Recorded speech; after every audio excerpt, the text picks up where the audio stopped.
The city of Bristol is famous for its Clifton Suspension Bridge, the Balloon Festival and the SS Great Britain. Ed is the pastor of a church here in Bristol. He also experiences same-sex attraction. We asked him when he first became aware of being attracted to people of the same sex. Like many people who find themselves to be same-sex attracted, I first discovered that I was attracted to some men as I grew up as a teenager at the beginning of puberty. So as many of my contemporaries were, beginning to fancy the girls we were growing up with, I began to find my attractions towards some of the guys that we were growing up with. And so right from the beginning of puberty and ever since, I've had a pretty exclusive same-sex attraction. Some people do find that it comes and goes. Some people find it's just a phase. For me, it's been a pretty steady and constant thing since then. I think when I first found myself attracted to men rather than women, I just thought as a teenager this was just a phase. I'd read it could be. I'd read books that said that it could be. So I thought, this is just one of those things that you go through as you grow up. It'll settle down. I'll settle down, marry, have kids sometime in my 20s. I think it was probably in my sort of mid to late 20s that I realised that puberty probably was over and that my sexual orientation hadn't changed.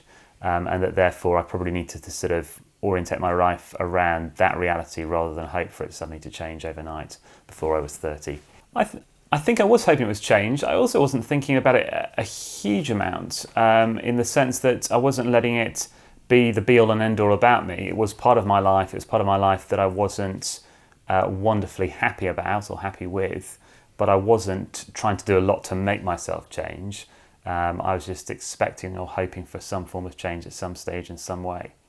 I thought it'd be quite difficult to be open about same-sex attraction as a church pastor. I think often I feared that the reaction would be very negative and that people would be upset and people would leave or people would think I should leave the ministry. In reality, nobody I've told has been negative. People have sometimes had things that they found hard to understand about exactly what I'm saying, but the experience that has been my experience has been a very, very positive one of people warmly affirming who I am in Christ, warmly affirming my ministry, actually saying how they can see that my experience of same-sex attraction has enriched my ministry and helped my service of the church I'm part of. A lot of people are a bit puzzled about why I don't say I'm gay, and in some contexts I would say that I'm gay because it's the label people most commonly use in society today to help sort of communicate something about sexuality.